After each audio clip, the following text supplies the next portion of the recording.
Hi అండి, అందరికీ నమస్కారం. Welcome back to my channel Meenakshi simple cookings. Video start చేసే కంటే ముందుగా ఎవరైతే మన ఛానల్ని మొదటిసారి చూస్తున్నారో కొద్దిగా ఛానల్ని సబ్స్క్రైబ్ చేసుకొని సపోర్ట్ చేయండి. ఈరోజు ఈ వీడియోలో బేజా ఫ్రై తయారీ విధానం అంటే మేక మెదడు ఫ్రై ఎలా చేయాలో దాని తయారీ విధానాన్ని చూద్దాము. దీని తయారీ విధానం చాలా సింపుల్గా ఈజీగా ఎలా తయారు చేయాలో చూద్దాము. ఇక్కడ నేను లీసేస్ యాప్ నుండి ఆర్డర్ చేసుకున్నాను. వీళ్ళ ప్యాకింగ్ ఇది నాకు చాలా బాగా నచ్చింది. వీళ్ళు చాలా హైజీన్గా నీట్గా ప్యాకింగ్ చేశారు. నాకైతే ఇది 250 రూపీస్ పడ్డది. ఇందులో 2 బ్రెయిన్స్ వచ్చాయి.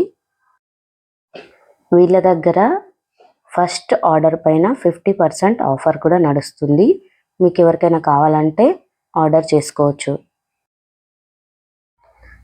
చూడండి, ఈ బ్రెయిన్ చాలా ఫ్రెష్గా ఉంది. నాకైతే చాలా నచ్చింది. ఇప్పుడు బేజా ఫ్రై తయారు విధానంలోకి వెళ్దాము. స్టవ్ మీద ఒక గిన్నె పెట్టుకొని అందులో 2 గ్లాసుల వాటర్ వేయాలి. వాటర్ కాస్త మరిగిన తర్వాత ఇందులో చిటికెడు పసుపు కూడా యాడ్ చేసుకోవాలి. అలాగే వాటర్ కాస్త మరిగిన తర్వాత కడిగి ఉంచుకున్నటువంటి ఈ బేజాని కూడా ఈ మరుగుతున్న వాటర్లో వేయాలి. ఒక 3 మినిట్స్ దీన్ని ఉడకనిస్తే సరిపోతుంది. 3 మినిట్స్ తర్వాత దీన్ని వేరొక ప్లేట్లోకి షిఫ్ట్ చేసుకోవాలి. తర్వాత స్టవ్ మీద ఇంకొక కడాయి పెట్టుకొని అందులో 3 టేబుల్ స్పూన్ల ఆయిల్ వేసుకోవాలి.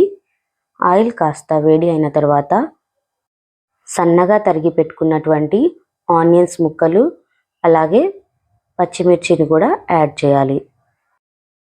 ఇక్కడ నేను ఆనియన్ ఒక్కటే తీసుకుంటున్నాను.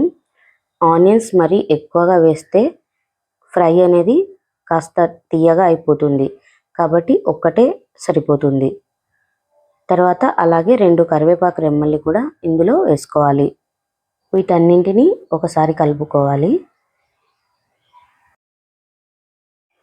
తర్వాత ఇందులో 1 స్పూన్ అల్లం వెల్లుల్లి పేస్ట్ని కూడా యాడ్ చేసుకోవాలి. ఆనియన్స్ అనేవి గోల్డెన్ బ్రౌన్ కలర్ వచ్చే వరకు ఫ్రై చేసుకోవాలి. అల్లం వెల్లుల్లి పేస్ట్ పచ్చివాసన పోయేదాకా వేగనివ్వాలి.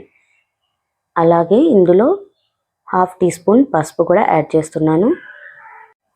నెక్స్ట్ ఇందులో మనం ముందుగా ఉడికించి పెట్టుకున్నటువంటి బ్రెయిన్ని కూడా ఇందులో వేసుకోవాలి.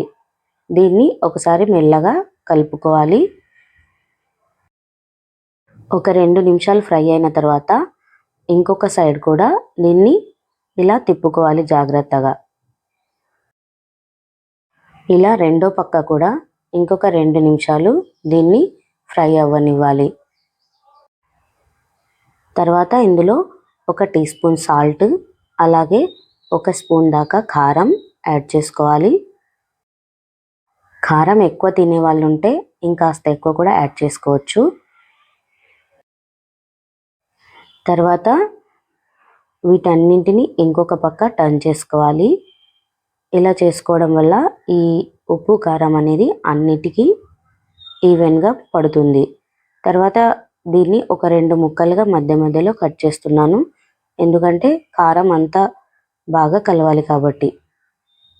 ఉప్పు కారం వేశాక ఒక 2 నిమిషాలు దీన్ని మగ్గనివ్వాలి. తర్వాత ఇందులో మనం ఒక 1/2 టీ స్పూన్ దాకా ధనియా పౌడర్ యాడ్ చేస్తున్నాను. అలాగే 1/2 టీ స్పూన్ పెప్పర్ పౌడర్, ఇంకా ఒక 1/2 స్పూన్ దాకా గరం మసాలాను కూడా యాడ్ చేశాను. ఈ మసాలాలన్నీ వేసిన తర్వాత వీటన్నింటినీ ఒకసారి కలుపుకోవాలి. నేను ఇక్కడ ఫ్రై చేస్తున్నాను కాబట్టి ఎక్స్ట్రాగా వాటర్ ఏమీ యాడ్ చేయడం లేదు. మనం ముందు ఉడికించి పెట్టుకున్నాం కదా, అందులో ఉండే వాటర్తోనే ఇది మంచిగా ఫ్రై అయిపోతుంది.